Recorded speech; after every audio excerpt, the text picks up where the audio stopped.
हाँ जी, तो आरपीएससी ने सिलेबस जारी कर दिया है। क्या क्या मेजर चेंजेज आए हम डिटेल में डिस्कस करेंगे उनको।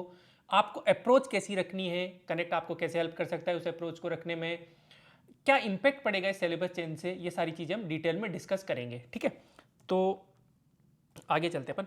यदि मैं बिना आपको डिटेल्ड सिलेबस में जाए मोटा मोटा आपको बताए क्या चेंजेज हुए, तो एक तो देखो, जब भी इकोनॉमिक्स और एथिक्स हम पढ़ते हैं तो मैं आपको बहुत बार बोलता हूँ कि आरपीएससी या यूपीएससी को जो मार्जिनलाइज ग्रुप्स होते हैं ना वो बहुत पसंद होते हैं।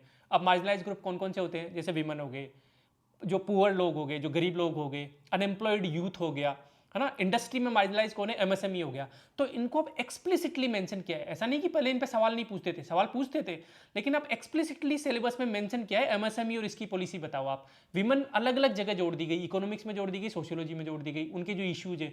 तो ये एक तो इन्होंने मेजर चेंज किया है। दूसरा, यूपीएससी के सिलेबस से बहुत सारी चीज़ें डायरेक्ट उठाई है इन्होंने, जैसे इंटरनल सिक्योरिटी पूरा पूरा डायरेक्ट उठा लिया इन्होंने।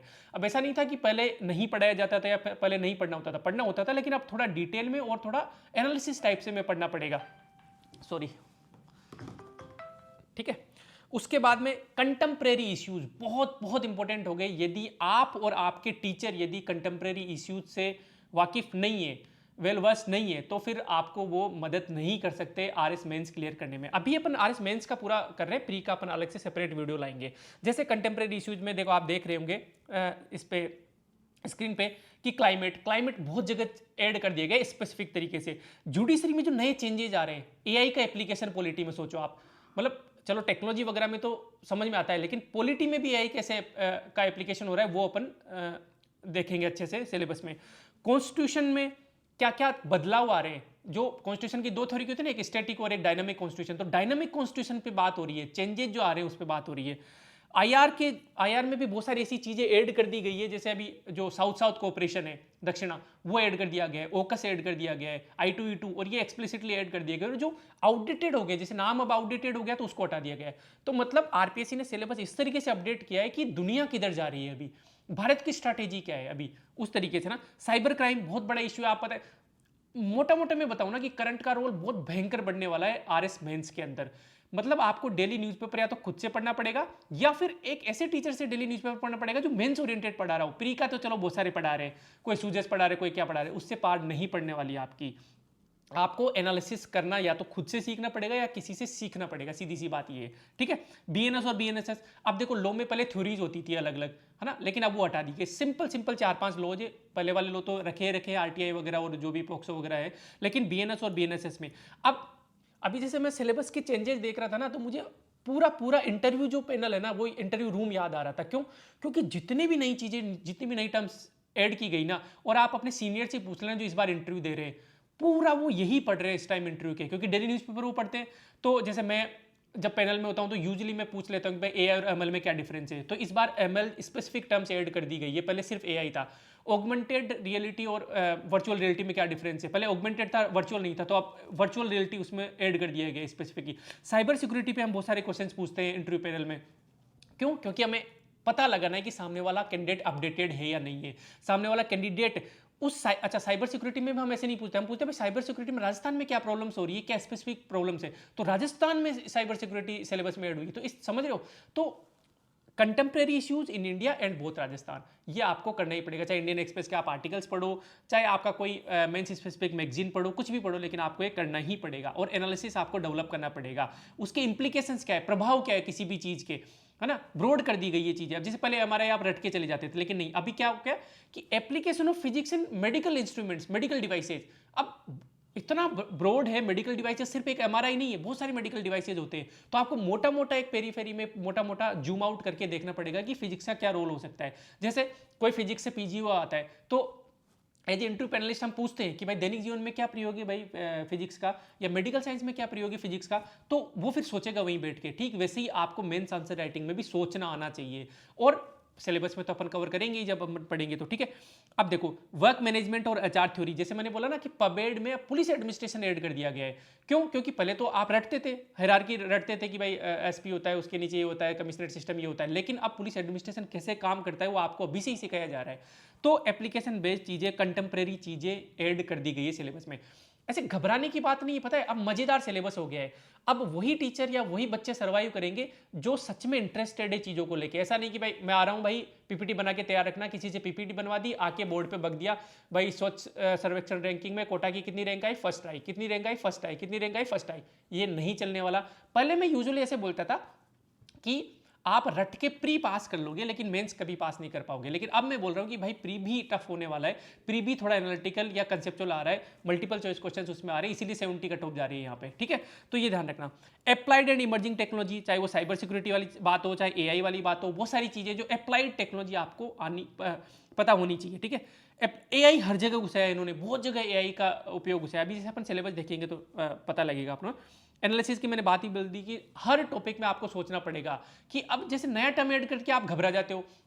यहाँ पे राजस्थान में पता है क्या ट्रेंड बना हुआ है कि मान लो कोई क्वेश्चन आ गया और वो सीधा कंपेयर करते हैं, ये तो हमारे नोट्स में है ही नहीं, ये हम कैसे करेंगे। जबकि कनेक्ट में डे 1 से ये ट्रेनिंग करवाई जाती है कि 200 मार्क्स का यदि आपका पेपर हो तो लगभग 80 से लेकर 100 नंबर का आप हमारे नोट से भी नहीं आएगा, कनेक्ट के नोट से भी नहीं आएगा, ठीक है।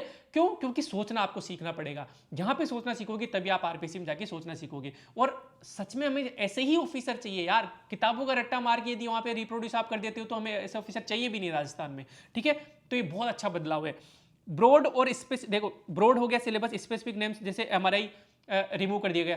पहले भील में भी जैसे ट्राइब्स में भी स्पेसिफिक जैसे भील गरासिया वगैरह मेंशन होते थे, लेकिन वो भी अब हटा दिए गए। अब ब्रॉड आपको ट्राइब्स की क्या प्रॉब्लम्स है, ट्राइब्स पे क्या पॉलिसीज है, ये सब अपने को ब्रॉड आउटलाइन पता होनी चाहिए हर चीज की, ठीक है। एक मिनट दो आप मुझे, ठीक है। न्यू स्ट्रैटेजी में मैं मोटा मोटा बता देता हूं। डेली आपको करंट एनालिसिस खुद से करो तो इंपॉर्टेंट है, लेकिन यदि कोई करवा भी रहा है तो कोई गलत बात नहीं है। मेंस स्पेसिफिक होना चाहिए वो। क्या वो सिर्फ आपको फैक्ट्स रटवा रहा है या रटवा रही है, क्या आपको सोचना सिखा रहे, क्या ये ध्यान रखना है आपको ना। मुद्दों पे बात हो रही है क्या। एआई यदि मान लो फॉर एग्जांपल साइबर सिक्योरिटी पे क्वेश्चन ये हो गया, मतलब मान लो कोई न्यूज आई है, तो एक तो है कि भाई आपने कि भाई नेशनल जो साइबर सिक्योरिटी पॉलिसी कब आई, मान लो ये कर दिया ना, डेटा प्रोटेक्शन एक्ट कब आया है ना, उसके कंपेयर कर दिया यूरोपियन जो डीजीपीआर एक्ट उसके साथ अपन ने कंपेयर कर दिया। इस तरीके से अपन ने फैक्ट्स तो रट लिए नहीं। उसके साथ साथ आपको इंपॉर्टेंट ये भी पता रहना चाहिए कि भाई साइबर सिक्योरिटी के क्या क्या इंप्लीकेशन है, क्या क्या इंपैक्ट, कहाँ पे इंपैक्ट पड़ रहा है, जीडीपी पे उसका कितना नुकसान हो रहा है, किस तरीके से हम टैकल कर सकते हैं, क्या क्या सारी चीजें आपको साइबर सिक्योरिटी पे पता होनी चाहिए। एप्लीकेशन पता होना चाहिए आपको ना। फोकस ऑन डेवलपिंग अंडरस्टैंडिंग, ये अपने बात करी। आंसर राइटिंग बहुत ज्यादा इंपॉर्टेंट है। ये सब चीजें आप कब कर पाते हो, जब आप आंसर राइटिंग करते हो और उन क्वेश्चंस के आंसर राइटिंग करते हो जो आपने पढ़े हुए नहीं है। मतलब ऑफकोर्स जो बिल्डिंग ब्लॉक होता है वो तो नॉलेज ही होगा, बिना नॉलेज के तो आप आंसर राइटिंग कर ही नहीं सकते, ठीक है। लेकिन ये जो घर बनाते हो ना, ये आप आंसर राइटिंग टेक्निक से बनाते हो। आपको डायग्राम बनाना आना चाहिए, हेडिंग सब हेडिंग बनाने आनी चाहिए, आपको डायमेंशंस खोलने आने चाहिए। एक भी पार्ट, एक क्वेश्चन के बहुत सारे पार्ट आप कर सकते हो। जैसे चीजी गैप अप्रोच अपन देखते हैं, कल्चर, हिस्टोरिकल, इकोलॉजिकल, सोशियोलॉजिकल, है ना, इकोनॉमिकल, ये सारे जो एडमिनिस्ट्रेटिव, पॉलिटिकल, ये सब जो डायमेंशंस हम खोलते हैं आंसर्स में, उससे आपका आंसर्स बाकी भीड़ से अलग होगा। भीड़ तो देखो आउटडेटेड ही होगी, क्योंकि भीड़ तो क्या इनमें बिल्कुल रुकी जाएगी कि यार इसमें मैं लिखूँ ही क्या। बहुत बार हुआ ना। अब जैसे मान लो, अब मैंने आपको एक छोटा सा हिंट दे दिया। जैसे इस बार एथिक्स में क्या चेंज हुआ, एक है इंस्ट्रूमेंटल रेशनलिटी, ठीक है, और एक है वैल्यू रेशनलिटी। ये दो चीजें, नया टॉपिक ऐड हुआ, बहुत अच्छी बात है। नहीं पता आपको, नहीं पता, मुझे भी नहीं पता, नहीं पता, लेकिन मैंने आपको मान लो बता दिया कि भाई इंस्ट्रूमेंटल रेशनलिटी का मतलब है मीन्स, कोई भी चीज हम मीन्स के रूप में ले रहे हैं, मतलब जैसे, और जो वैल्यू रेशनलिटी का मतलब है कि भाई एंड उसके रूप में ले रहे हैं, मतलब ये कॉन्सिक्वेंशलिज्म है और ये डियोंटोलॉजी है। बस इतना बता दिया मैंने। क्या आप इस 10 नंबर के क्वेश्चन को सोल्व नहीं करके आओगे? कर आओगे, क्योंकि आपको डियोंटोलॉजी और ये तो पता है, कॉन्सिक्वेंशलिज्म तो पता है, परिणामवाद आपको पता है, कर्तव्य नीति शास्त्र आपको पता है, डियोंटोलॉजी में आप कांट वगैरह की थ्योरी लिख दोगे, एप्लीकेशन आप लिख दोगे अच्छे से, क्योंकि अपन ने एथिक्स कैसे पढ़ी है, एप्लीकेशन बेस्ड पढ़ी है। अपन ने एथिक्स में एग्जांपल्स रियल लाइफ की यूज किए, अपन ने एथिक्स में एडमिनिस्ट्रेटर जो अभी होते हैं उनको यूज किया है। तो ये ऐसा टीचर आपको चाहिए कि भाई ये क्वेश्चन मैं पढ़ा रहा हूं लेकिन ये भी आ जाए तो भी तू कर पाएगा, ठीक है, या कर पाएगी। तो इस तरीके से अपन होगा ना। ऐसे राइटिंग पे आपको फोकस करना है। क्यों? क्योंकि ऐसे अब 40 नंबर का हो गया है। और अच्छी बात ये रही, पेरिटी ला दी इन्होंने इंग्लिश और हिंदी मीडियम स्टूडेंट्स के बीच में, कि जो इंग्लिश मीडियम का स्टूडेंट है वो इंग्लिश में ऐसे लिख सकता है, जो हिंदी मीडियम का है वो हिंदी में लिख सकता है, ठीक है। Elimination techniques in MCQs, MCQ भी अब हूबहू नहीं मैच होंगे। हालांकि प्रीलिम्स पे अपन अलग से एक सेशन लाएंगे, लेकिन ये भूल जाओ कि भाई अब डायरेक्ट नोट से मैच होंगी चीज़ें, होगी, बिल्कुल होगी, होनी भी चाहिए, लेकिन हूबहू मैच नहीं होगी, आपको थोड़ा दिमाग लगाना पड़ेगा। 4 ऑप्शन है तो दिमाग से 2 ऑप्शन आपको एलिमिनेट करने पड़ेंगे, बाकी 2 ऑप्शन आप नॉलेज से एलिमिनेट करोगे, ठीक है। तो इस तरीके से अपन कर सकते हैं चीज़ें। आगे चले। अच्छा, इसका आउटकम क्या होगा? आउटकम होगा इसका, एक ढंग का ऑफिसर राजस्थान को मिलेगा। क्यों? क्योंकि रटने वाले ऑफिसर्स ने बहुत, क्या बोलेंगे, मटिया पलेट की है राजस्थान की, जो रैंक लाके फिर पढ़ाने लग जाते हैं और खुद भी रट के बने, बच्चों को भी रटवा रहे हैं। तो ये नहीं चलेगा। अब राजस्थान को ढंग के ऑफिसर्स मिलेंगे। अब जैसे बहुत सारे ना, अभी जैसे आप आईजी राहुल प्रकाश साहब है, उनका वीडियो देखो, गुज्जर आरक्षण में उन्होंने कैसे युवाओं को शांत करवाया। अभी अमित चौधरी एसपी थे झालावाड़ में, उन्होंने किस तरीके से कैसे समझा रहे थे। तो हम लोग ना क्लास में जैसे फाउंडेशन बच्चों को बताते हैं कि आपको ऐसा ऑफिसर बनना है, ये बोलने की चीजें कहाँ से आती है, एम्पैथी कहाँ से आती है उनमें, किस तरीके से वो क्राउड को एड्रेस कर रहे हैं। ये सिर्फ थ्योरेटिकल चीजें नहीं है कि क्राउड एड्रेस कैसे करते हैं आप, आपको सिंपैथी गेन करनी पड़ेगी, आपको लीडर को सपोर्ट करना पड़ेगा, लीडर से बात करनी पड़ेगी, आप भीड़ से नहीं भीड़ सकते, है ना। एम्पैथी सिंपैथी में डिफरेंस क्या होता है, ये सब चीजें हम थ्योरी में नहीं सीख रहे हैं। अब एक्चुअल में एक अच्छा ऑफिसर बनता है क्योंकि उनका सिलेबस बहुत अच्छा था पहले, तो अभी सिलेबस में चेंज होने के कारण ऐसे ढंग के ऑफिसर्स बनेंगे, ठीक है। सेम बात टीचर की भी है भाई, कि टीचर ऐसा नहीं चलेगा आपकी भाई पीपीटी बना देना भाई, मैं आ रहा हूं और मैं आके क्लास में, मैंने आके देखा आधे घंटे में पीपीटी देख ली और मैं पढ़ा दूंगा बच्चों को। नहीं, मुझे भी कंसेप्चुअल अंडरस्टैंडिंग होनी चाहिए, तभी मैं भाई, जो पीपीटी में लिखी हुई वो तो सभी बोल देंगे ना, यहाँ पे लिखा हुआ है पीपीटी, मान लो सिलेबस चेंज, तो वो तो सभी बोल देंगे, लेकिन उसके इंप्लीकेशंस क्या है, उसके प्रभाव क्या है, उसके गुण दोष क्या है, उसका क्या इंपैक्ट पड़ेगा प्रशासन पे। देखो एथिक्स अपन ने पढ़ी थी तो हर चीज का इंपैक्ट पड़ा था अपन ने प्रशासन में, कि इस चीज का यूटिलिटेरियनिज्म का भाई क्या उपयोग हो सकता है प्रशासन में, ठीक है। यूटिलिटेरियनिज्म को हम प्रशासन के कैसे लिंक करते हैं, डियोंटोलॉजी को कैसे करते हैं, रित ऋण सबको किया था, ठीक है। वैसे ही अब हर सब्जेक्ट को आपको लिंक करके पढ़ना पड़ेगा। तो ऐसा ही टीचर ढूंढो, जरूरी नहीं कनेक्ट सिविल्स में है ऐसे टीचर, जरूरी नहीं है मैं ये बोल रहा कि यहीं मिलेंगे, आपको कहीं भी मिल सकते हैं, आप सेल्फ स्टडी से भी कर सकते हो बहुत सारी चीजें, लेकिन जहां भी ढूंढो ऐसा टीचर ढूंढो जो आपको कंसेप्चुअली स्ट्रॉन्ग बनाए, जो आपकी थिंकिंग को ब्रॉड करे, जो आपके डायमेंशंस खोले। यदि कोई टीचर कहीं भी ऐसा मिल रहा है कि भाई ये बस ये नोट्स पढ़ लो तुम्हारा काम हो जाएगा, इनको रट के चले जाओ, तो उस टीचर को नकार दो प्लीज, क्योंकि वो आपके भविष्य के साथ खिलवाड़ कर रहा है। इवन कनेक्ट में भी आई सजेस्ट एवरी टीचर कि आप ऐसा कभी मत बोलो कि इन नोट्स को पढ़ के, आप बोलो कि ये नोट्स तो बेसिक है, इनको तो पढ़ना ही पढ़ना पड़ेगा, लेकिन साथ में आपको क्लास में भी डिस्कशन करना पड़ेगा, साथ में आपको अपना माइंड ब्रॉड करके रखना पड़ेगा कि सर ये ऐसा कैसे हुआ। जो क्वेश्चन, यहाँ पे क्वेश्चन पूछने का तो रिवाइज ही नहीं है, क्वेश्चन जो पूछता है बच्चा एक टीचर से, उससे क्या पूरी क्लास का माइंड खुलता है, टीचर का माइंड खुलता है, स्टूडेंट का माइंड खुलता है, तो वो रिवाज यहाँ पे अपनाना पड़ेगा। एप्लीकेशन इंपॉर्टेंट है, हर चीज का एप्लीकेशन। कुछ भी पढ़ रहे हो, बीएनएस क्यों ऐड किया, अब सोचो, जैसे मैं हमेशा, आप बहुत सारे इंटरव्यू कैंडिडेट को पूछ रहे हैं, जब मैं पैनल में होता हूं तो मैं हमेशा पूछता हूं कि जो सीआरपीसी में 144 थी, जो एक मजिस्ट्रेट को एग्जीक्यूटिव पावर देती थी लॉ एंड ऑर्डर मेंटेन करने के लिए, वो बीएनएसएस में क्या हो गई, 163 हो गई, ठीक है। ये सिलेबस में पूरा पूरा ऐड किया हुआ है कि क्यों, बहुत सारी बीएनएसएस में तो धाराएं बहुत सारी है, लेकिन उन्होंने 163 ऐड क्यों की, क्यों? क्योंकि वो मजिस्ट्रेट को एग्जीक्यूटिव पावर देती है, चीज़ों का लॉ एंड ऑर्डर मेंटेन करने का एक पावर देती है वो। तो उन्होंने बहुत सोच समझ के बहुत अच्छा सिलेबस अपने लिए बनाया है, जो कि आपके आगे फ्यूचर में भी काम आएगा जब आप एक ऑफिसर बनोगे तो, ठीक है। तो इस तरीके से चीजें हैं। कनेक्ट कैसे हेल्प करेगा ये अपन बाद में बात करेंगे, एक बार थोड़ा सा मोटा मोटा सिलेबस देख लेते हैं। तो सबसे पहले तो अपन ये देखेंगे कि भाई देखो 2 मार्कर वाले क्वेश्चंस खत्म हो गए, जो कि एक अच्छी चीज है। क्यों अच्छी चीज है? क्योंकि 2 मार्कर में बाइनरी मार्किंग होती है, या तो 1 मिलेगा या 2 मिलेगा या 0 मिलेगा।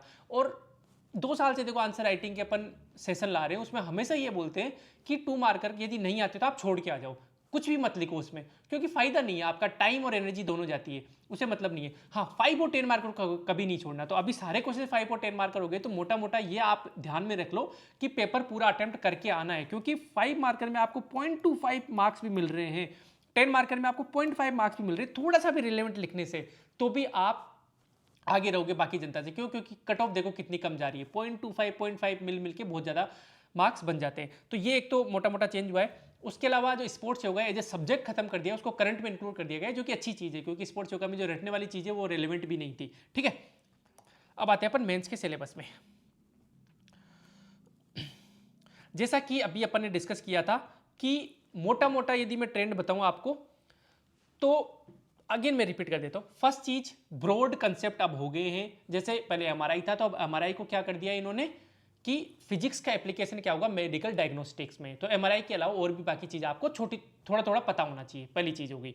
डिटेल में आपको नहीं जाना है, रादर ब्रॉड जाना है आपको। स्पेशलिस्ट नहीं बनना है, आपको जर्नलिस्ट बनना है, ठीक है, क्योंकि एग्जाम भी उसी का है। जैसे फॉर एग्जांपल पहले क्रिप्टो करेंसी थी, क्रिप्टो करेंसी जो स्पेसिफिक टर्म, ब्लॉकचेन टेक्नोलॉजी जो ब्रॉड टर्म, ब्लॉकचेन का एक एप्लीकेशन है क्रिप्टो करेंसी, है ना। ब्लॉकचेन के और भी एप्लीकेशन है, हीरा की खदान में काम आता है ब्लॉकचेन, एग्रीकल्चर मार्केटिंग में काम आता है ब्लॉकचेन, तो बहुत सारी चीज़ों में ब्लॉकचेन काम आता है। तो ब्लॉकचेन का इवोल्यूशन कैसे हुआ, ब्लॉकचेन कैसे काम करता है, ब्लॉकचेन के एप्लीकेशंस क्या है, ये थोड़ा मोटा मोटा आपको पता होना चाहिए, रादर देन सिर्फ कि आपने क्रिप्टो करेंसी रट ली कि कितने टाइप की क्रिप्टो करेंसी होती है, कैसे काम करती है, ठीक है।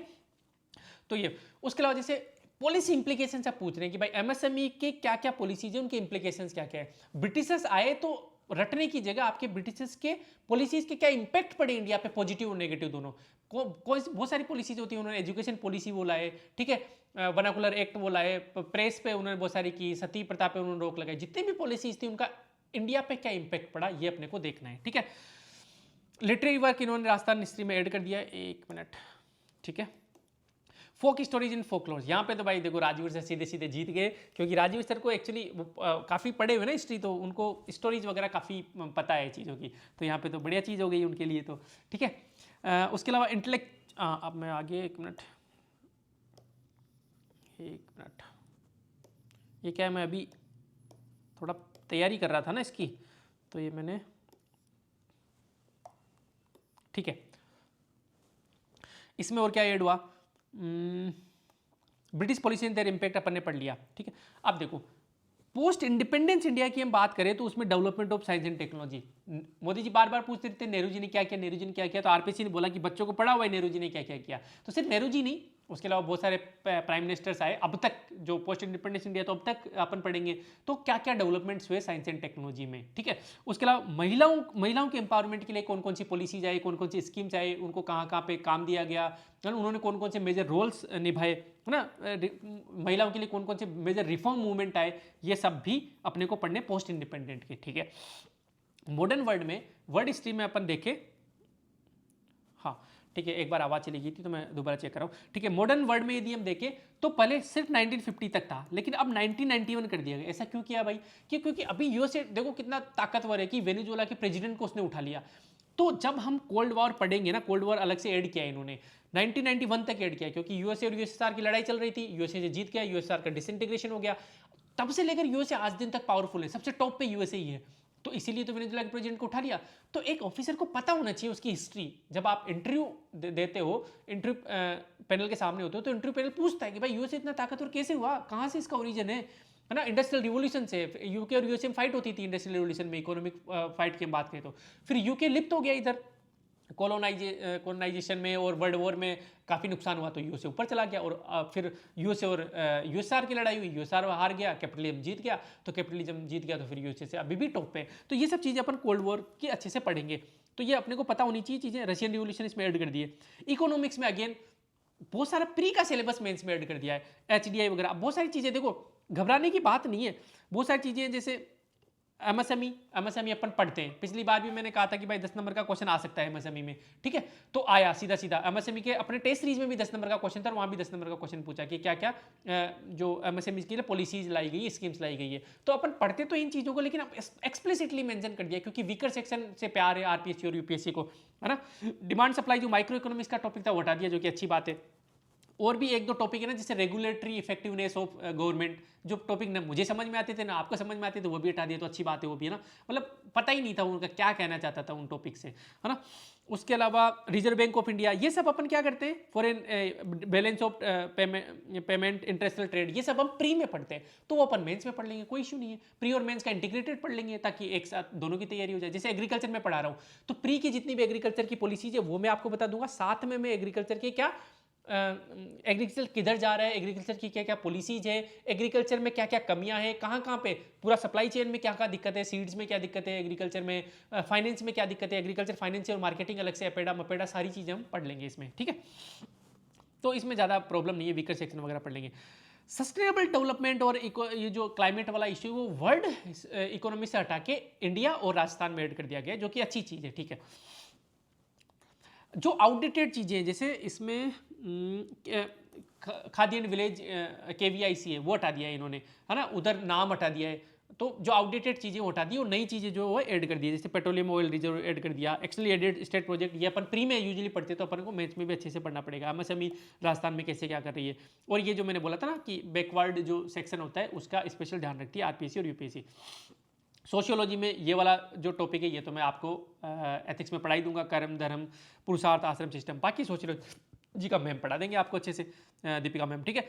Impact of cyber crime social media, क्या अपन ने देखा था कि कंटेम्प्रेरी इश्यूज जो आज के इश्यूज है, चाहे वो फॉरेन पॉलिसी में हो, चाहे वो साइबर सिक्योरिटी में हो, चाहे आर्टिफिशियल इंटेलिजेंस को लेके हो, चाहे वर्कफोर्स कैसे मैनेज करते हैं, इवन सोचो पबेड में भी पुलिस एडमिनिस्ट्रेशन ऐड कर दिया इन्होंने, है ना। पहले हिरार्की थी, रटना होता था, लेकिन अब पुलिस कैसे काम करती है, पुलिस का एडमिनिस्ट्रेशन कैसे काम करता है, वो ऐड कर दिया इन्होंने, ठीक है।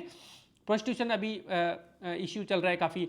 उसके अलावा मैनेजमेंट में एमबीओ हो गया, और एचआर मैनेजमेंट, सारी जो कॉर्पोरेट स्ट्रक्चर है वो एचआर मैनेजमेंट पे टिकी होती है। तो एक ऑफिसर को पता होना चाहिए एचआर मैनेजमेंट कैसे काम करता है, और न सिर्फ पता होना चाहिए उसको रिसेंट ट्रेंड क्या है, मॉडर्न ट्रेंड क्या है एचआर मैनेजमेंट, वो भी पता होना चाहिए, ठीक है। डिजिटल मार्केटिंग जैसे हम करते हैं, कनेक्ट के लिए डिजिटल मार्केटिंग करते हैं, मैं सीखता रहता हूँ, तो वो एप्लीकेशन पार्ट है, आपको थ्योरी पढ़नी पड़ेगी उसकी, क्यों, क्योंकि ये चीज़ें आगे बाद में काम आती है, गवर्नमेंट को भी बहुत काम आती है डिजिटल मार्केटिंग वगैरह, ठीक है। गवर्नमेंट की एड वगैरह नहीं देखते क्या आप, SWOT एनालिसिस वाली चीज हो गई, ठीक है। अकाउंट एंड ऑडिटिंग में बजटिंग मोटा मोटा हटा दिया गया, अब अकाउंटिंग को प्रेफरेंस दिया गया, बजटिंग पूरी तरीके से हटा दिया है। बजटिंग इकोनॉमिक्स में थोड़ा बहुत पढ़ेंगे, बाकी यहाँ पे अकाउंटिंग पे ध्यान दिया गया, प्लस कंटेम्प्रेरी इश्यू जैसे जीएसटी को ऐड कर दिया यहाँ पे स्पेसिफिकली, ठीक है। उसके अलावा कंप्यूटर अकाउंटिंग, भाई पहले तो लेजर बेस्ड अकाउंटिंग और ये सब होती थी, जैसे बही खाते वगैरह होते थे, है ना, लेकिन अब कंप्यूटराइज अकाउंटिंग होगी, तो आपको पता होना चाहिए, क्योंकि आप भाई अकाउंट सर्विस में भी तो जाओगे, तो वहाँ तो पूरी जो कौन सा सॉफ्टवेयर होता है उसका नाम भूल गया मैं, तो नाम भूल गया, फाइनेंशियल मैनेजमेंट सिस्टम एफएमएस होता है कुछ, है ना, 2.0 चल रहा है अभी, 2.0 चल रहा है, 3.0 चल रहा है, सॉरी मैं भूल गया इसके बारे में। तो मोटा मोटा पता है सिलेबस जब मैं देख रहा था ना, तो मुझे सीधा सीधा इंटरव्यू रूम याद आ रहा था, क्योंकि सारी चीज़ें हम as a panelist interview candidate को पूछ लेते हैं कि भाई एआई का क्या रोल चल रहा है, भाई पॉलिटी में एआई कैसे इंपैक्ट डाल रहा है, सीधे सीधे सिलेबस में ऐड कर रखा है। कैसे कैम्ब्रिज एनालिटिक्स ने यूएस इलेक्शन को वो कर दिया था, एआई की मदद से इंपैक्ट कर दिया था। सोचो कि वो डेटा चुराया उन्होंने फेसबुक से, वो डेटा को सेग्रीगेट किया, एआई ने इंटरप्रेट किया, और उसी हिसाब से वो ऐड दिखा रहा था लोगों को। तो पॉलिटी को कैसे इंपैक्ट कर रहा है एआई, तो ये हम पूछते हैं। आर्टिफिशियल इंटेलिजेंस और मशीन लर्निंग में क्या डिफरेंस है, तो पहले सिर्फ आर्टिफिशियल इंटेलिजेंस टॉपिक था, अब मशीन लर्निंग ऐड कर दी, तो क्या डिफरेंस है ये अपन ने देख लिया, ये सिलेबस में देख लिया। तो ये बहुत सारे, मैं हमेशा पूछता हूँ कि भाई एआर और वीआर में क्या डिफरेंस है, पहले सिर्फ एआर था सिलेबस में, अब वीआर भी साथ में लगा दिया, वर्चुअल रियलिटी भी लगा दिया, है ना, ऑगमेंटेड रियलिटी के साथ। तो बहुत सारे सिलेबस में ऐसे रिसेंट साइबर सिक्योरिटी हम बहुत बार पूछते हैं कि भाई राजस्थान में क्या स्टेट है साइबर सिक्योरिटी का, क्या क्या इनिशिएटिव ले रही है Rajasthan government cyber security detail में पूछ रहा है। ये कॉन्स्टिट्यूशनल जैसे दो चीजें होती है, एक स्टैटिक और एक डायनामिक। तो डायनामिक कॉन्स्टिट्यूशन की हम बात हो रही है, किस तरीके से ट्रांसफॉर्म हो रहा है कॉन्स्टिट्यूशन, क्या इंपैक्ट पड़ रहा है उसका इंडिया पे, इंडियन की सॉवरेनिटी पे, इंडिया की फेडरलिज्म पे। ये सारी चीजें आपको वही टीचर करा सकता है जो खुद सोचता हो पढ़ते टाइम और आपको सोचना सिखा रहा हो, या फिर आप खुद से भी करना चाहते हो तो सोचना सीखो हर चीज के, कि भाई गवर्नर का, जैसे गवर्नर पे जो पिछले वाला क्वेश्चन आया था ना, एनालिटिकल क्वेश्चन था, वो सोचने वाला क्वेश्चन था, ऐसा रटने वाला क्वेश्चन नहीं था, ठीक है। इस एथिक्स में तो ज़्यादा मेजर चेंज नहीं हुए, 2 क्लास में मैं आपको जो भी चेंजेज है वो करवा दूंगा, कोई नहीं। कर्मवाद हो गया, इम्पार्शलिटी एंड नॉन पार्टनरशिप में आपको पहले से ही पढ़ाता हूँ, ये हिंदी वाले मुझे गालियाँ देंगे, एक minute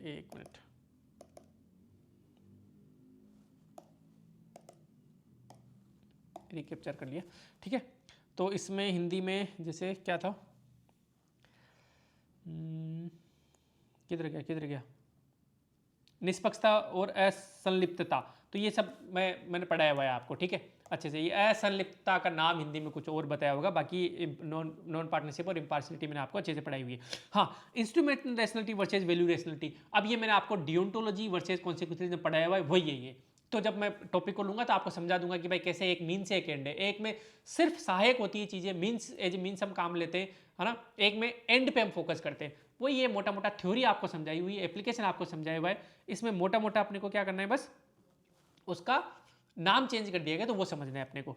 non factual case study, बस नॉन फैक्चुअल वर्ड ऐड कर दिया गया, केस स्टडी पहले भी नॉन फैक्चुअल ही थी तो कोई दिक्कत नहीं है। Artificial intelligence versus conscience administrative, तो वही बोल रहा हूँ ना कि कंटेम्प्रेरी इश्यूज सोचना सीखना पड़ेगा आर्टिफिशियल इंटेलिजेंस को हर जगह। जैसे केसरी सर इंटरव्यू बोर्ड में हर इंसान को पूछते हैं जो भी जॉब में होता है, आप पटवारी हो, आर्टिफिशियल इंटेलिजेंस आपकी जॉब को कैसे खा रही है भाई, तो वो पूछते हैं वहाँ पे, ठीक है। ये भी सब सब सब टेक्नोलॉजी के जितने भी टॉपिक्स नए ऐड किए हैं वो सब न्यूज़ में होते हैं। ऑक्टेन फ्यूल की बात कर लो, ग्रीन केमिस्ट्री बात कर लो, ग्रीन हाइड्रोजन आपको पता है हाइड्रोजन कैसे बनता है, इलेक्ट्रोलाइसिस होता है, एक तरफ H2 निकलता है, एक तरफ O2 निकलता है, जो H2 निकलता है उसको कैप्चर के हम फ्यूल के लिए काम में लेते हैं। तो ग्रीन केमिस्ट्री का वन ऑफ द एप्लीकेशन हो गया। ग्रीन हाइड्रोजन सिर्फ एक एप्लीकेशन हो गया, ग्रीन केमिस्ट्री ब्रॉड, सारे टॉपिक ब्रॉड कर दिए गए। तो हूबहू मैच होने की बातें भूल जाओ आप, है ना, नहीं हो पाएंगे। ग्रीन केमिस्ट्री बहुत बड़ा टॉपिक है, सारी चीज़ें नहीं पढ़ा सकते कोई भी टीचर या कोई भी नोट्स में नहीं होंगे, लेकिन आपको थिंकिंग आनी चाहिए, आपको 4-5 एप्लीकेशन सारी चीज़ों की पता होनी चाहिए, ठीक है। अब जैसे application of physics in medical diagnostic है, पहले सिर्फ एमआरआई था, अब मेडिकल डायग्नोस्टिक में एप्लीकेशन फिजिक्स तो हर चीज़ में है भाई। हियरिंग एड्स में ले लो आप, या फिर चश्मे में, ये भी तो मेडिकल डायग्नोसिस अलग है, चलो ये तो इसका उपचार हो गया। तो एमआरआई हो गया, सीटी स्कैन हो गया, एक्सरे हो गया, है ना, इवन जितनी भी अपन जो टेस्ट करवाते हैं रेडियोलॉजी वाले से, जितने भी टेस्ट हम करवाते हैं, सेंट्रीफ्यूगेशन जो भी अपने ब्लड टेस्ट कराते हैं उसमें सेंट्रीफ्यूगेशन टेक्निक का काम आती है। तो बहुत सारे ऐसे तो हजारों हैं, तो हजारों तो नहीं पढ़ा सकते हम पूरा, आपको बायोलॉजी तो नहीं पढ़ा सकते, लेकिन आपको सोचना सिखा देंगे कि भाई फिजिक्स देखो सेंट्रीफ्यूगेशन से ऐसे होता है, एमआरआई में ये काम होता है, मोटा मोटा आपको बता देंगे, तो आप अच्छा आंसर कर पाओगे। इसलिए आंसर राइटिंग का बहुत बड़ा रोल हो गया, जो आंसर राइटिंग अच्छे से कर रहा है वो जीतेगा, ठीक है। अब देखो आर्टिफिशियल ऑर्गन्स का काफ़ी इशू, जीएमओ, जो जीएमओ चाहे वो बीटी ब्रिंजल हो, चाहे बीटी कॉटन हो, चाहे बीटी जो मस्टर्ड हो, इन सब की इशू चल रहे हैं। जो जेनेटिकल इंजीनियरिंग अप्रेजल कमेटी है वो कैसे रिकमेंडेशन देती है, क्या इसके इंप्लीकेशन फ्यूचर में हो सकते हैं, है ना। और सिर्फ टेक्नोलॉजी नहीं, उसका एथिक्स भी हम पढ़ रहे हैं, सोसाइटी पे इम्पैक्ट भी हम पढ़ रहे हैं। देखो टेक्नोलॉजी के सिलेबस में लिखा हुआ है ethical, legal and social issues, ELSI। तो देखो सिलेबस कैसे चेंज किया इन्होंने, कि आप सिर्फ टेक्नोलॉजी नहीं पढ़ रहे, उसका नीति शास्त्र, उसका जो सोसाइटी, जो समाज पे क्या इंपैक्ट पड़ रहा है, वो सब भी आपको पढ़ना पड़ेगा। तो जब मैं एथिक्स पढ़ा रहूंगा तब मैं टेक्नोलॉजी की बात करूंगा, जब आपको टेक्नोलॉजी के टीचर क्रिप्टन सर पढ़ा रहे होंगे तो वो एथिक्स की बात करेंगे, है ना। ऐसा टीचर जो सच में ब्रॉड है उसके कंसेप्ट, जो सच में पढ़ के आया है, 5-7 साल से उस सब्जेक्ट में डूबा हुआ है, वही आपको अच्छे से पढ़ा सकता है। अब वो टीचर के जमाने गए कि भाई मैं निकल रहा हूँ घर से, तू पीपीटी बना के तैयार रख, मैं आऊँगा बोर्ड पे पीपीटी को पढ़ दूंगा, काम हो गया, चिल्ला चिल्ला के बोर्ड पे पीपीटी को पढ़ दूंगा, ऐसे नहीं काम चलेगा, ठीक है। गए वो दिन। ब्लॉकचेन का मैंने बताया था आपको कि crypto currency is one of the application, पहले सिलेबस में क्रिप्टो करेंसी लिखी हुई थी, अब ब्लॉकचेन लिखा हुआ है। तो ब्लॉकचेन की तो बहुत सारे एप्लीकेशन है, एग्रीकल्चर में, डायमंड इंडस्ट्री में ब्लॉकचेन के एप्लीकेशन है, मेडिकल इंडस्ट्री में और एजुकेशन इंडस्ट्री में ब्लॉकचेन के तगड़े एप्लीकेशन है, to track the health record, है ना। तो ब्लॉकचेन अब ये आपको टीचर समझाएगा कि कैसे कैसे होता है, आपको इंटरेस्ट भी आएगा, प्लस आप आंसर भी अच्छे लिख पाओगे, ठीक है। डिजिटल करेंसी, ई-रूपी वगैरह जो भी हो गया ना, वर्चुअल एंड ऑगमेंटेड रियलिटी, एक मिनट ये रिफ्रेश नहीं होता, कोई बात नहीं, आप मैं जो बोल रहा हूँ उस पर फोकस करो, ठीक है। उसके अलावा cyber security, data privacy act आया है, जो जनरल डेटा प्रोटेक्शन एक्ट है, GDPR यूरोपियन नेशन का, उससे अपन कंपेयर करते हैं यूरोपियन यूनियन का। तो ये सब अपन पढ़ते हैं, करंट में पढ़ते हैं, तो ये सब चीज़ें अपन पढ़ लेंगे। ड्रोन टेक्नोलॉजी, ऑपरेशन सिंदूर में ड्रोन का यूज हुआ, उसके अलावा नमो ड्रोन दीदी है, तो भाई एक ऑफिसर है जो नमो ड्रोन दीदी में स्कीम को इंप्लीमेंट कर रहा है, उसको थोड़ा बहुत तो पता होना चाहिए ड्रोन टेक्नोलॉजी कैसे काम कर रही है। तो ऐसे सोच के इंडिजिनियस टेक्नोलॉजी वगैरह, ठीक है। ज्योग्राफी में जियोपॉलिटिक्स हटा दिया गया है, पहले हम भी वी यूज्ड टू वंडर कि भाई ये जियोपॉलिटिक्स यहाँ क्या कर रहा है, IR का टॉपिक है, तो इन्होंने हटा दिया है, और इन्होंने क्लाइमेट का अच्छे से किया है। अगेन वही जो कंटेम्प्रेरी इश्यूज है, artificial intelligence, cyber security, climate, environment, ये सब चीज़ें ऐड कर दी गई जो डेली आप न्यूज़पेपर में देखते हो, ठीक है। फिजियोग्राफी ब्रॉड टॉपिक, पहले मेंशन थे कि भाई माउंटेन, प्लेटो, ये सब मेंशन थे, अब फिजियोग्राफी मतलब ब्रॉड आपको पढ़ना पड़ेगा, ठीक है। टूरिज्म वगैरह हो गया,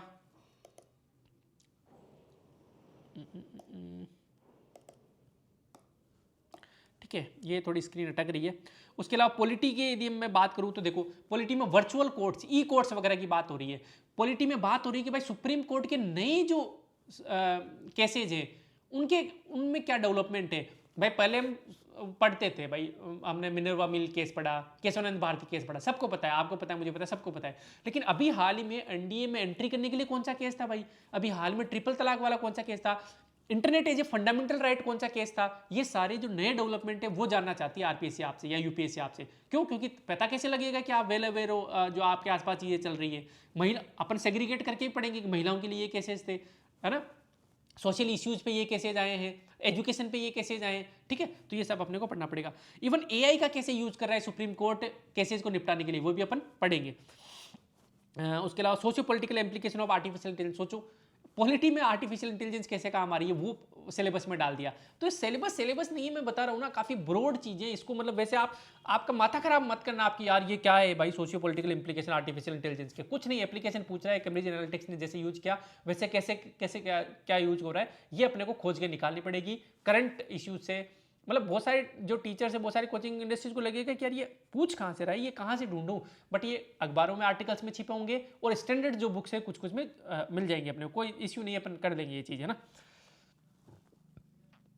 framing of public policy in Rajasthan, देखो कौन कौन से स्टेक होल्डर पब्लिक पॉलिसी में। अब ऐसे पढ़ने में तो ऐसा लग रहा है कि अरे यार ये framing of public policy in Rajasthan, ये क्या है, ये सीधा सा इंपॉर्टेंट चीज, ये आरटीआई आई कैसे आई, मजदूर किसान संगठन संगठन ने वहां पे वो किया था। अभी ये गाना वायरल भी हो रहा था ना आजकल, नहीं चाहिए हमें ये, नहीं चाहिए हमें तो चाहिए भाई मस्टर्ड रोल का डेटा चाहिए, है ना। तो वो राजस्थानी गाना था। तो किस तरीके से उस टाइम कौन कौन से स्टेक होल्डर्स थे, जो सिविल सोसाइटी ऑर्गेनाइजेशन थे, जिन्होंने आरटीआई लाने में, आरटीआई एक मेजर पॉलिसी है, तो आरटीआई लाने में हेल्प की। ऐसे बहुत सारी पॉलिसीज में इनका क्या रोल रहा है, एनजीओ का, सिविल सोसाइटी ऑर्गेनाइजेशंस का, इनका क्या रोल रहा है, ये पढ़ेंगे अपन। तो सिंपल टॉपिक है, एक बार टॉपिक समझ में आ जाए फिर तो आप कैप्चर कर ही लोगे चीजों को ना। मेजर ई गवर्नेंस इनिशिएटिव, ठीक है, ठीक है, आगे चलते हैं साहब। इसमें करंट अफेयर्स में स्पोर्ट्स होगा, मैंने बताई दिया आपको। देखो contemporary strategic initiative in India foreign policy, foreign policy तो हम पढ़ते आ रहे हैं, लेकिन अभी कंटेम्प्रेरी क्या है भाई, अभी क्या एक मिनट को, ये क्या हो रहा है, हाँ, यूएसए का स्टैंड क्या है वो इंपॉर्टेंट है, इंडिया का स्टैंड क्या है यूएसए और वेनेजुएला में वो इंपॉर्टेंट है। तो ये सारी चीजें अपने को पता होनी चाहिए। अब अगेन मैं एक चीज और मैं वापस रिपीट कर रहा हूं कि जो इंटरव्यू की तैयारी कर रहा है ना बच्चा, उसको पूछना आप, वो अभी ऐसे सोच रहा है तैयारी करते टाइम कि अच्छा ये क्वेश्चन मुझसे पूछा जा सकता है ना, कोई भी इश्यू होता है तो यार ये क्वेश्चन पूछा जा सकता है, ठीक है। वैसे ही आपको मेंस की तैयारी करनी पड़ेगी, तब जाके आपका मेंस निकलेगा कि अच्छा यार ये इशू हो रहा है, यार इसमें इंडिया का क्या वो रोल है ना, क्यों लोग क्रिटिसाइज कर रहे हैं कि भाई मोदी जी ट्वीट नहीं कर रहे, क्या मजबूरी होगी कि मोदी जी ट्वीट नहीं कर रहे, अपन इंडिया की फॉरेन पॉलिसी कैसी हो सकती है या कैसी थी यार, है ना। ये वाली चीज अपने को पढ़नी पड़ेगी, डिस्कस करनी पड़ेगी। पब्लिक एडमिनिस्ट्रेशन मैंने बोला आपको कि, एक मिनट वापस रिफ्रेश कर लेता हूं इसको, ठीक है। कंपेरेटिव एनालिसिस, जैसे अपन कॉन्स्टिट्यूशन को कंपेयर करते थे ना अलग अलग उससे कंट्री से, ठीक वैसे यहाँ पे कंपेरेटिव एनालिसिस करवा रहा है कि भाई यूएसए में कैसे एडमिनिस्ट्रेशन काम करता है, वहाँ पे कौन आईएएस ऑफिसर होता है, चाइना में कौन सा आईएएस ऑफिसर होता है, आईएएस के नीचे एसडीएम होते हैं, तो यहाँ पे एसडीएम होते हैं, वहाँ पे कौन होता है चाइना में। कंपेरेटिव कुछ नहीं भाई, 3-4 पेज का टॉपिक है, किया जा सकता है, कोई बड़ी बात नहीं है, तो घबराने की बात नहीं है। उसके अलावा जैसे मिनिस्ट्रियल सिविल सर्वेंट रिलेशनशिप, देखो कितना अच्छा टॉपिक ऐड किया है, क्योंकि आए दिन वो नरेश मीणा जी थप्पड़ मार देते हैं अमित चौधरी को, तो इनके बीच में अच्छा रिलेशनशिप कैसा हो, एक अच्छा ऑफिसर तभी तो बनेगा। तो ऐसे टॉपिक ऐड किए इन्होंने, है ना। इनसे हम बाहर की कंट्रीज हम सीखेंगे कि वहाँ पे एडमिनिस्ट्रेशन, पुलिस एडमिनिस्ट्रेशन पहले क्या रटवाते थे, हिरार्की बाय पुलिस एडमिनिस्ट्रेशन की हिरार्की, अब पुलिस एडमिनिस्ट्रेशन कैसे काम कर रहा है वो अपन देखेंगे अच्छे से। बिहेवियर में अब देखो जैसे इसमें एप्रिशिएटिव इंटेलिजेंस ऐड की, तो कुछ नहीं, बस आधे पेज का एप्रिशिएटिव इंटेलिजेंस आपको बता देंगे, समझा देंगे, लेकिन उसका साथ में एप्लीकेशन आपको आना चाहिए। मॉडर्न सोसाइटी में एप्लीकेशन क्या है, एडमिनिस्ट्रेशन में एप्लीकेशन क्या है, how it is different than spiritual intelligence, ये इंपॉर्टेंट होता है, ठीक है। वर्क प्लेस की बहुत बात हुई है, क्यों, क्योंकि बहुत सारे जो ऑफिसर्स होते हैं वर्क प्लेस पे तालमेल बैठा ही नहीं पाते, वो सीनियर से बहुत ज़्यादा दबके रहते हैं या फिर आवाज़ नहीं उठा पाते और जूनियर को बहुत ज़्यादा परेशान करते हैं। तो बिहेवियर में भी वर्क प्लेस की, देखो वहाँ पे मैनेजमेंट में उन्होंने ह्यूमन रिसोर्सेज वाली चीज़ है, मॉडर्न ट्रेंड क्या है ह्यूमन रिसोर्सेज को मैनेज करने के, वहाँ से आप सीखोगे वर्क प्लेस को मैनेज करना, और बिहेवियर में कम्युनिकेशन एट वर्क प्लेस कैसे करना है। तो कुल मिला के पूरी जो एनर्जी लगा दिया आरपीसी ने कि भाई पढ़ के तो ढंग के ऑफिसर बनो आप। लॉ में थ्योरीज बिल्कुल रटने वाली चीज़ें गायब कर दी है, लॉ में जो अब एक्ट है उनका कौन कौन सी सेक्शन पढ़े वो भी मेंशन इन्होंने कर दिए, तो ये बहुत इंपॉर्टेंट इन्होंने काम कर दिया था कि रटने वाली चीज़ें कम हो। और बीएनएस और बीएनएसएस, अब सोचो इंटरव्यू में हमेशा पूछते हैं, नाथुराम सर जो रेवेन्यू बोर्ड के मेंबर हमेशा पूछते हैं कि भाई अच्छा पहले सीआरपीसी में 144 एग्जीक्यूटिव पावर देते थे मजिस्ट्रेट को, अब बीएनएसएस में कौन सी हो गई है। तो अधिकतर बच्चे तो बीएनएस बोलते हैं उसको, क्योंकि उनको पता ही नहीं है सीआरपीसी अब बीएनएसएस हो गया है, ठीक है। तो भारतीय नागरिक सुरक्षा संहिता इसका 163 एग्जीक्यूटिव पावर देता है मजिस्ट्रेट को। तो ये चीज़ें जो अगेन मैं बोल रहा हूँ ना, क्योंकि इंटरव्यू में वैसे ही सवाल पूछे जाते हैं कि आप अवेयर हो या नहीं हो, तो वो ही पूरा सिलेबस डाल दिया इन्होंने। यूजुअली मैं पूछता हूँ आर्टिफिशियल इंटेलिजेंस और मशीन लर्निंग में क्या डिफरेंस होता है भाई, साइबर सिक्योरिटी में राजस्थान क्या क्या कर रहा है भाई, राजस्थान के स्पेसिफिक इश्यूज क्या है साइबर सिक्योरिटी में बताओ। तो ये सब चीज़ें जो इंटरव्यू में ब्रॉड पूछते हैं वो अब मेंस के सिलेबस में आपको, तो इंटरव्यू की तैयारी करने की आप जरूरत नहीं है आपको ज़्यादा, क्योंकि मेंस की आप तैयारी इतने अच्छे से करोगे तो आप वेल इन्फॉर्म सिटीजन बनोगे, वेल इन्फॉर्म ऑफिसर बनोगे। पेपर 4 की बात करें तो भाई यूपीएससी वाले बच्चों को थोड़ा फायदा होगा, संधि वगैरह जो टॉपिक है थोड़े कॉम्प्लेक्स जो लगते थे हमें इंग्लिश मीडियम वाले बच्चों को, वो हटा दिए गए, पर्यायवाची हटा दिया गया। तो इसमें 120 नंबर की जो हिंदी आती थी वो कम करके 90 कर दी गई है, और 30 नंबर वहाँ से चुराए और 10 नंबर यहाँ से चुराए। 70 नंबर की जो इंग्लिश होती है वो 60 की कर दी गई है, एक लाइन आ रही थी ना मेरे ऊपर, तो 60 की कर दी गई, तो 10 नंबर यहाँ चुराए, 30 नंबर वहाँ चुराए, तो 40 नंबर का अपन ने ऐसे इंट्रोड्यूस कर दिया गया। अच्छी बात यह कि इंग्लिश वाला इंग्लिश में लिख सकता है, हिंदी वाला हिंदी में लिख सकता है, तो ये भी एक पेरिटी कर दी इंग्लिश और हिंदी मीडियम के बच्चों के बीच में। तो ये मोटा मोटा यार कुल मिला के अपने लिए, और ये थीम इंपॉर्टेंट है, 2-3 थीम पे अपन अलग अलग आपको कंटेंट दे देंगे, कोई इशू नहीं है, लेकिन सोचना आपको सीखना पड़ेगा। तो कुल मिला के अब कनेक्ट आपकी कैसे हेल्प कर सकता है उस पर अपन थोड़ी सी बात कर लेते हैं। कनेक्ट में देखो, एक तो जो रीपा मैक्स के ऑलरेडी स्टूडेंट्स हैं उनसे हमने वादा किया था कि यदि सिलेबस चेंज होता है तो हम आपसे कोई एक्स्ट्रा फीस नहीं लेंगे, उसी में आपके जो एक्स्ट्रा टॉपिक है वो हम करवाएंगे आपको, तो आपको टेंशन लेने की जरूरत नहीं है। बाकी जो स्टूडेंट है उनके लिए नया फुल फ्लेज कोर्स अपन ला रहे हैं, बिल्कुल नए सिलेबस के साथ में, नए सिलेबस की एक एक टर्म को एक्सप्लेन करते हुए, उनका एप्लीकेशन बताते हुए, उनका करंट में क्या चल रहा है ये भी अपने को बताना पड़ेगा। तो ये अच्छी चीज़ है, आपके लिए भी बहुत अच्छी चीज़ है कि भाई जो कचरा है वो निकल जाएगा एस्पिरेंट्स में से, जो क्रीम है वही आएगी। और देखो ज़रूरत भी है, राजस्थान की सबसे टॉप यदि हम सर्विस की बात कर रहे हैं, उसके एग्जाम की बात करें तो क्रीम ही आनी चाहिए वहाँ पे, ताकि करप्शन ना हो, ताकि दुखियारों के दुख हर लिए जाए, ताकि एक अच्छा जो विकसित 2047 तक हम राजस्थान बनाने की जो बात कर रहे हैं उसको हम अचीव कर सके। ठीक है, और चलो कोर्स वगैरह की बात अपन सेपरेट वीडियो में कर लेंगे। आज की वीडियो का मेरा जो मेन मकसद था वो ये था कि ब्रॉड मैं आपको थीम समझा दूं कि यार हो क्या रहा है, हुआ क्या है सिलेबस में। आई होप इसके बाद में आपकी टेंशन काफ़ी कम हो गई होगी कि चलो यार इतने भी, मतलब ऐसा लग रहा था कि ये क्या क्या हो गया, तो उतना भी नहीं है। एप्लीकेशन और ब्रॉड टॉपिक्स ऐड हुए हैं, पहले पढ़ते आ रहे वैसे ही पढ़ेंगे, बस थोड़ा सा सिलेबस में बदलाव हुआ है तो उसके नए टॉपिक्स अपन पढ़ लेंगे, उनके एप्लीकेशन से अपन पढ़ लेंगे। फिर भी आपकी कोई क्वेरी हो तो आप कमेंट करो, मैं गारंटी लेता हूँ, मेरी टीम गारंटी लेती है कि आपको रिप्लाई आएगा, प्रॉपर रिप्लाई आएगा। जैसे मान लो आप सिलेबस का कोई टॉपिक आपको समझ में नहीं आ रहा हो, आप कोई मतलब ज्वाइन करना चाहते हो कि भाई रीपा मैक्स कैसे ज्वाइन करें, क्या करें, किस तरीके से कोर्स प्रोसीड करेगा, ये कोई डाउट आपको, कुछ भी जो भी डाउट हो, आप मान लो पुराने स्टूडेंट्स हो तो सारे डाउट्स आप कमेंट सेक्शन में पूछ सकते हैं। प्री पे अपन एक सेपरेट वीडियो ले आएंगे, प्री में अपन उस पर बात करेंगे। Pre is not an issue at all कि अपन एमसीक्यूज वगैरह से प्री क्लियर कर लेंगे, कोई इशू नहीं है। एलिमिनेशन टेक्निक्स वगैरह से प्री क्लियर कर लेंगे ना। प्री के सिलेबस में भी काफ़ी चेंजेज हुए बट वो इशू नहीं है। ठीक है, तो बस मस्त रहो, ज़्यादा लोड लेना नहीं है। सिलेबस चेंज होना अच्छी बात ही होती है कि जो पुराने भाई 15-15 साल से तैयारी कर रहे हैं उनका थोड़ा मनोबल गिरता है, और जो नए जो यंग ऑफिसर्स हैं वो आगे आते हैं। ठीक है, बाकी तो जो पढ़ेगा वही आगे जाएगा भाई, जो सोचेगा वही आगे जाएगा, और बढ़िया चीज़ है ये तो। Bye bye.